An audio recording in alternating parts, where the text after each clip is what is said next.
Hi guys, ఈ video ఏంటంటే ఆ బీటెక్ స్టూడెంట్ అసలు సండే అసలు ఏం చేస్తారు అనే వీడియో అనమాట. సో మీరు కూడా బీటెక్ స్టూడెంట్ అయితే ఈ వీడియో లైక్ చేయండి. ఈ వీడియో ఫుల్ వరకు చూడండి, మంచిగా అనిపిస్తుంది అనమాట. మంచిగా చేస్తా ఈ వీడియో.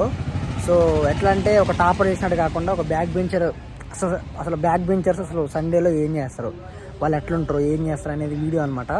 సో ఈ వీడియో లాస్ట్ వరకు చూడండి, మీకు మంచిగా అర్థమైద్ది. ఇంకోటి ఏంటంటే మార్నింగ్ బ్రష్ చేయని ఫ్రెండ్స్ ఉంటారు చూసిన, వాళ్ళకి షేర్ చేయండి ఈ వీడియో అనమాట.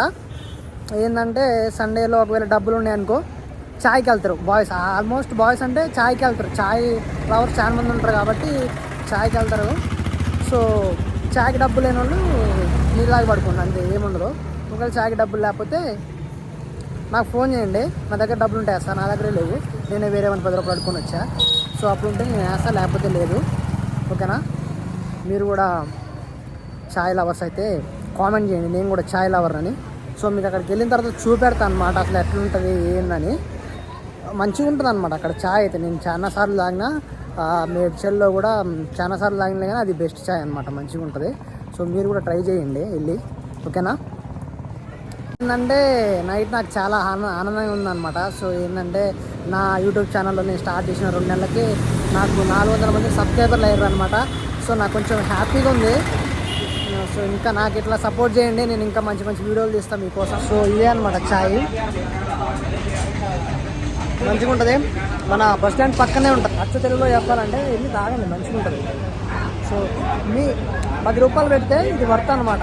చిన్న గ్లాసే కానీ మంచిగా ఉంటుంది, తాగబుద్ధి అవుతుంది. ఎన్నిసార్లు అయినా తాగబుద్ధి అవుతుంది. సో అందుకోసం నేను పొద్దున్నే లేచి వచ్చింది. అందుకే నేను రూమ్లో కూడా చాయ్ పెట్టుకుంటా, కానీ ఇక్కడికి వచ్చి తాగడం అంటే మీరే అర్థం చేసుకుని ఎంత మంచిగా ఉంటుంది. సో మీరు కూడా రండి, బస్ స్టాండ్ పక్కనే మన రైట్ సైడ్లో ఉంటుంది.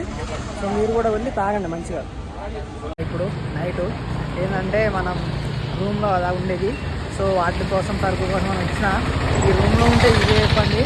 కాబట్టి ఏంటంటే బెస్ట్ మనం వండుకొని తినొచ్చు, మనకి ఇష్టమైంది వండుకొని తినొచ్చు.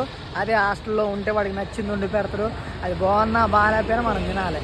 సో అందుకోసం చెప్పి నేను రూమ్ తీసుకున్నా. లోపల బొద్దింకలు, పురుగులు, ఆ సాంబారు మజ్జిగ తినేటప్పుడు వాంతులే వస్తాయి. ఈ అమ్మాయి ఇవన్నీ ఎందుకులే గోల, మనకు ఇష్టం వచ్చింది వండుకొని మనం చప్పిడి ఉన్నా ఎట్లున్నా కానీ తింటాం, మన ఇష్టం కాబట్టి. సో మీరు కూడా రూమ్లో ఉంటాయని ట్రై చేయండి. ఒకవేళ ఇబ్బంది అయితే అప్పటికే ఉండమాకండి. ఒకవేళ రూమ్లో ఇంట్రెస్ట్ ఉన్న వాళ్ళు అయితే ఉండండి, పక్క మంచిగా అనిపించింది, మంచిగా ఉండొచ్చు. 2-3 ఉండండి, అంతకంటే ఎక్కువ మంది కూడా ఉండకూడదు, పంచాయతీలు పెట్టుకోవద్దు ఎక్కువ, మంచిగా ఉండండి. ఇప్పుడైతే రోడ్డు మీదకి వచ్చిన సరుకులు కొందామని. కొన్న తర్వాత పోయి అన్నం వండుకొని తినాలి. అమ్మో, పంచాయతీ వేరే ఉంటుందిగా. సో మీరు కూడా రూమ్ తీసుకోండి, మంచిగా ఉండండి, అంతే. ఈ వీడియో ఎక్కడి వరకు చూసారంటే నా కంటెంట్ మీకు మంచిగా అనిపించి ఉంటుంది. సో ఈ వీడియో చూస్తున్న ప్రతి ఒక్కరూ లైక్ చేయండి, కామెంట్ చేయండి, షేర్ చేయండి. అండ్ ఫైనల్గా నా యూట్యూబ్ ఛానల్కి సబ్స్క్రైబ్ చేసుకోండి. అండ్